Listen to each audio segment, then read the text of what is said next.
அதிமுகவோட பிஜேபி கூட்டணி வைத்தால் நான் அதிமுகவில் இருக்க மாட்டேன் என்று சவால் விட்ட இந்த தொகுதியில் இன்று வென்ற கடந்த காலத்திலே சட்டமன்ற உறுப்பினராக இருந்த ஜெயக்குமார் இன்றைக்கு இருக்கிறாரா? நீ என்றைக்கு அதிமுக பிஜேபி தமிழ்நாட்டிலே கூட்டணி வைத்ததோ அன்றைக்கே அண்ணா திராவிட முன்னேற்ற கழகம் என் பெருமைக்குரியவர்களே ஒரு பெரிய கட்சி என்னதான் இருந்தாலும் எம்ஜிஆர் தொடங்கிய கட்சி. அந்த கட்சியை ஜெயலலிதா வழிநடத்தினார். அவருக்கு பிறகு எடப்பாடி பழனிசாமி இந்த மண்ணில் அந்த கட்சிக்கு தலைமை பொறுப்புக்கு வந்தார். ஆனால் தன்னுடைய குடும்பத்திற்காக இன்றைக்கு அண்ணா திராவிட முன்னேற்ற கழகத்தை பிஜேபியின் காலடியிலே கொண்டு குழி தோண்டி புதைத்திருக்கிற ஒரு பாவச் செயலை செய்தது தமிழ்நாட்டிலே எடப்பாடி பழனிசாமி. உன்னுடைய முதுகிலே இன்றைக்கு பிஜேபி உட்கார்ந்து இருக்கிறது. பிஜேபியை தமிழ்நாடு ஏற்குமா? ஏற்காது. நீ முதலமைச்சராக வருவதற்கு தமிழ்நாட்டில் எந்த கட்டத்திலும் சாத்தியம் கிடையாது. ஒரு புடவை கொடுத்து விட்டு போனார் ஜெயலலிதா. அதை 2 துண்டாக வைத்தார்கள் பன்னீர்செல்வம் பழனிசாமி. ஆளுக்கு ஒரு தாமினி. அதுக்கு பிறகு 4 துண்டாக்கிட்டான். டிடிவி தினகரன், சசிகலா, பன்னீர்செல்வம், பழனிசாமி 4 பேர் கையில ஒரு துண்டா வச்சிருந்தான். இப்போ 16 துண்டுகளாக இருக்கிறது. ஆளுக்கு ஒரு கோவணமா கட்டிட்டு அண்ணா திராவிட முன்னேற்ற கழகத்தை வச்சிருக்கிறான். எடப்பாடி பழனிசாமி முதலமைச்சராக வருவதற்கு யார் வேண்டுமானாலும் அனுப்பார்கள். ஆனால் பன்னீர்செல்வம் அனுமதிப்பாரா? 3 முறை உட்கார்ந்து இருந்த முதலமைச்சர் நாற்காலி அந்த நாற்காலியில உட்கார விடல. அந்த கட்சி வேட்டி ஒன்றை கட்ட விடல. பன்னீர்செல்வம் சும்மா இருக்காருன்னு மட்டும் நினைக்காத. கன்னியாகுமரியில இருந்து காஷ்மீர் வரைக்கும் தமிழ்நாட்டில் எல்லா கோயில்களையும் போய் எடப்பாடி பழனிசாமி முடக்குவாதத்தில் கீழே விழணும்னு காளியாத்தா, கருமாரியாத்தா, மாரியாத்தா, மங்காத்தா எல்லா கோயில்களுக்கும் போய் 26 கயிறு கட்டி இருக்கிறார். யாரு? பன்னீர்செல்வம்.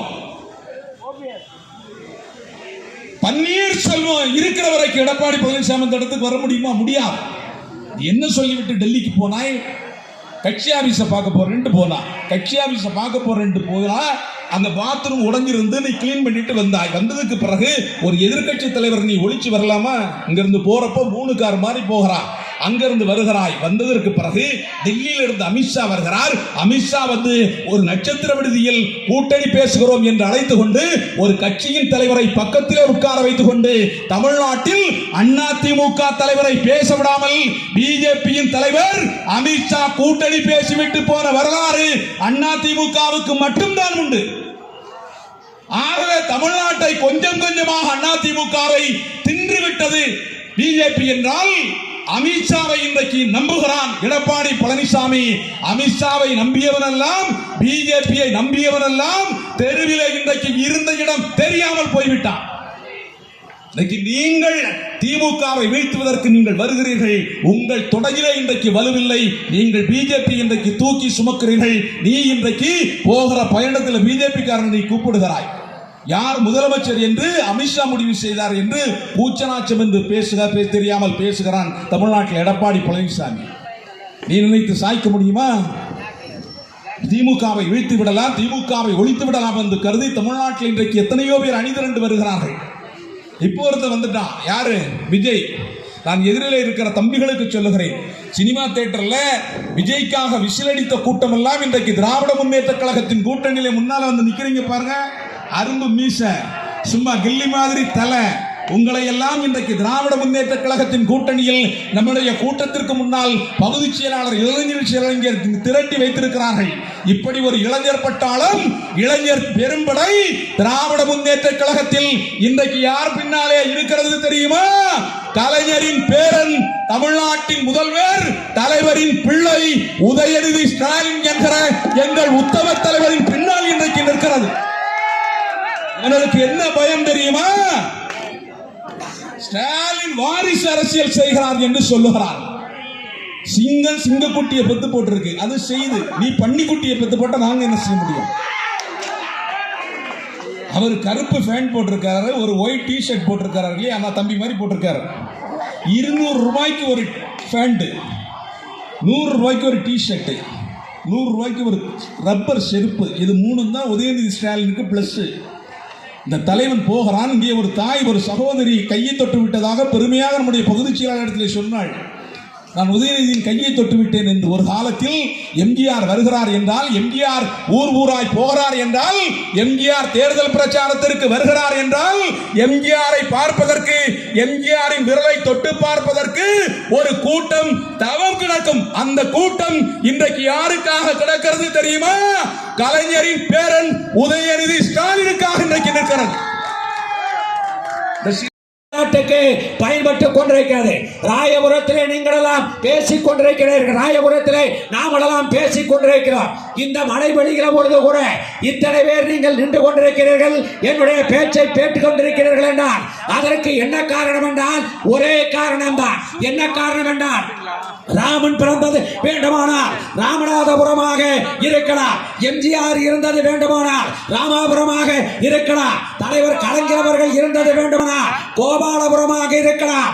ஆனால் திமுகவின் கோட்டையாக இருப்பது இந்த ராயபுரம் தான் என்று சொல்கிற விதத்திலே இந்த நிகழ்ச்சி நடைபெற்றுக் கொண்டிருக்கிறது.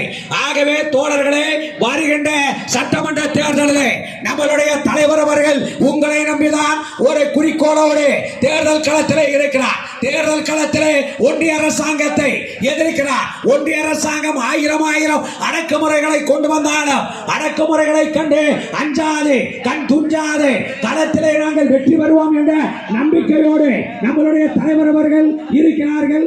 ஆகவே மழை பொழிந்து கொண்டிருக்கிறது. இன்னொரு காலகட்டத்திலே உங்களை சந்திப்பதற்கு ஒரு வாய்ப்பை அண்ணன் மூர்த்தி அவர்கள் உருவாக்கி தர வேண்டும் என்று அவரிடம் கேட்டுக்கொண்டு 2026 தேர்தல் களத்திலே நாம் செல்லுவோம். யார் வந்தாலும் கவலை இல்லை. ஒரு பக்கம் அதிமுகவும் மறுபக்கம் பிஜேபியோடு வந்தாலும் சரி, இல்லை என்று சொன்னால் அணிலை கூட்டிக் கொண்டு வந்தாலும் சரி, 2026 தேர்தல் களத்திலே களம் சந்திப்போம். நம்ம மட்டும்தான் ஜெயிக்கிறோம், நம்ம மட்டும்தான் தமிழ்நாட்டிலே ஜெயிக்கிறோம் என்ற நம்பிக்கையோடு பயணப்படுவோம் என்று சொல்லி விடை வருகிறேன். நன்றி, வணக்கம்.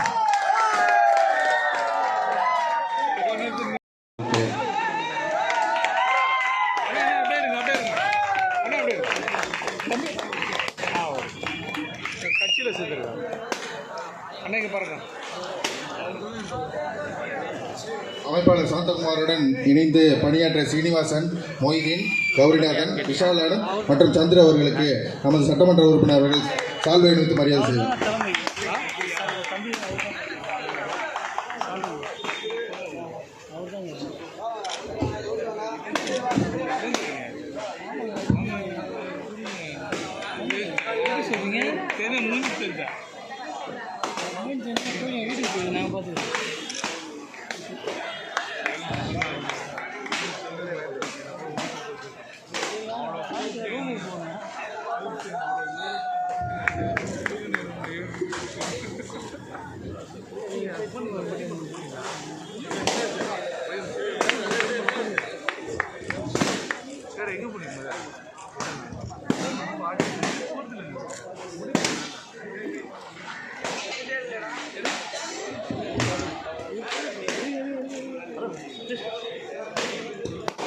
இந்த கூட்டத்திற்கு வருகை தந்து சிறப்பித்த அனைத்து கழக உடன்பிறப்புகளுக்கும் நன்றி நன்றி நன்றி.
அமைப்பாளர் சாந்தகுமாருடன் இணைந்து பணியாற்ற சீனிவாசன், மொய்தீன், கௌரிநாதன், விஷாலன் மற்றும் சந்திர அவர்களுக்கு நமது சட்டமன்ற உறுப்பினர் அவர்கள் சால்வை அணிவித்து மரியாதை செய்தார்.